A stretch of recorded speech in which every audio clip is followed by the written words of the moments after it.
عصر کے بعد اسٹڈی کرنا پڑھائی کا اعلیٰ وقت کیا ہے؟ کیا عصر کے بعد دنیاوی اسٹڈی کر سکتے ہیں؟ شریعت کے اعتبار سے کس وقت پڑھائی کرنا صحیح ہے اور کس وقت نہیں؟ ایثار صاحب انڈیا سے، دیکھیں عصر کے بعد بھی آپ اسٹڈی کر سکتے ہیں، دنیاوی بھی دینی بھی۔ تو ہونا یہ چاہیے کہ آپ فجر اور عصر کے بعد ذکر کا معمول بنائیں، کیونکہ یہ سنت ہے، آپ صلی اللہ علیہ وسلم کی بہت زیادہ ترغیب ہے۔ آپ صلی اللہ علیہ وسلم نے فرمایا جس نے چوتھا کلمہ لا الہ الا اللہ وحدہ لا شریک لہ لہ الملک ولہ الحمد وہو علی کل شیء قدیر 100 دفعہ صبح 100 دفعہ شام، چوتھے کا لفظ حدیث میں نہیں ہے، کلمہ ہے حدیث میں، کہ یہ 100 دفعہ صبح 100 دفعہ شام پڑھا اس نے، تو آپ صلی اللہ علیہ وسلم نے فرمایا کہ اس سے زیادہ کوئی نیکیاں کر ہی نہیں سکتا سوائے وہ شخص جو اس سے بھی زیادہ دفعہ پڑھے، اور بنی اسماعیل کے غلام آزاد کرنے کا ثواب ملتا ہے۔ اسی طرح تیسرا کلمہ ہے سبحان اللہ والحمد للہ ولا الہ الا اللہ واللہ اکبر۔ آپ صلی اللہ علیہ وسلم نے فرمایا یہ کلمات ایسے پیارے کلمات ہیں کہ سورج ان سے زیادہ اچھے کلمات پر طلوع ہی نہیں ہوتا، وہ کما قال صلی اللہ علیہ وسلم۔ تو صبح اور شام نا، فجر کے بعد اور عصر کے بعد ذکر کا یا درود شریف کا معمول بنانا چاہیے، استغفار کا، لیکن اسٹڈی کرنا بھی جائز ہے، تھوڑی دیر ذکر میں لگتے ہیں، تسبیح میں لگتا ہے، اس کے بعد آپ اپنی پڑھائی کریں۔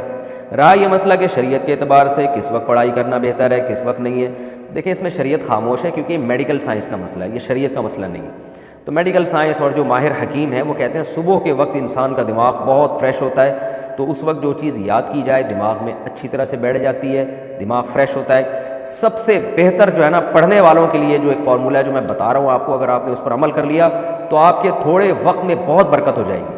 وہ یہ ہے کہ آپ رات کو عشاء کے فوراً بعد سو جائیں، تقریباً 9 بجے آپ سو جائیں۔ ہے مشکل، میرے لیے بھی بہت مشکل ہے، لیکن عمل کریں۔ 9 بجے جب آپ سو گئے تو 10 11 12 1 2 5 گھنٹے بہت ہیں۔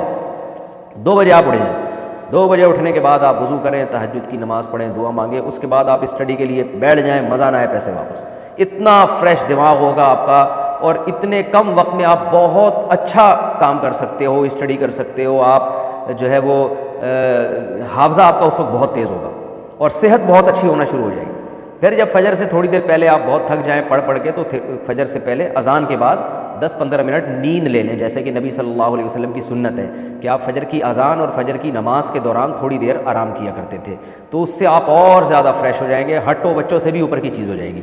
تو یہ پڑھنے والوں کے لیے بہت بہترین ہے۔ اس کے بعد آپ ناشتہ واشتہ کریں، جو بھی ایکسرسائز کرنی ہے، ناشتہ کرنا ہے، یا اپنے معمولات پورے کریں، تلاوت کر لیں، ذکر کر لیں، اور جو ہے جو بھی آپ کے معمولات ہیں۔ اس کے بعد آپ نے کیا کرنا ہے کہ دوپہر کو کھانے کے بعد آدھا یا 1 گھنٹہ آپ نے پھر سو جانا، اس کے بعد پھر آپ رات تک فریش رہیں گے۔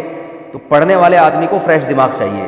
آج کل جو پبلک کی روٹین چل رہی ہے اس میں دماغ فریش نہیں رہتا، محنت زیادہ کرنی پڑتی ہے، دماغ کو تھکانا پڑتا ہے، اس کا آؤٹ پٹ بہت کم ہوتا ہے، اور اس دماغ کی تھکاوٹ سے صحت برباد ہوتی ہے، دماغ خراب ہو جاتا ہے۔ آپ پڑھے لکھے لوگوں کو دیکھیں جو میری اس وقت مسائل سن رہے ہیں، ان کے علاوہ کی بات کر رہا ہوں، اکثر پڑھے لکھے لوگ میں نے بیچارے تھوڑے سے اب نارملی دیکھے ہیں، یعنی جو پھر بتا دوں جو میری اسپیچ سن رہے ہیں ان کے علاوہ کی بات کر رہا ہوں۔ وجہ کیا ہے؟ وہ دماغ کا اتنا غیر ضروری استعمال، اور تھکے ہوئے دماغ کے ساتھ پڑھتے رہتے ہیں، کھانا کھایا ہوا پھر کتاب لے کے بیٹھے ہوئے، تو وہ پیٹ بھی خراب، دماغ بھی خراب۔ تو یہ جو میں نے آپ کو روٹین بتائی ہے بڑی خاندانی قسم کی روٹین ہے، اس پر عمل کریں، مزہ نہ آئے پیسے واپس، انشاءاللہ بہت فائدہ ہوگا، انشاءاللہ بہت زیادہ فائدہ ہوگا۔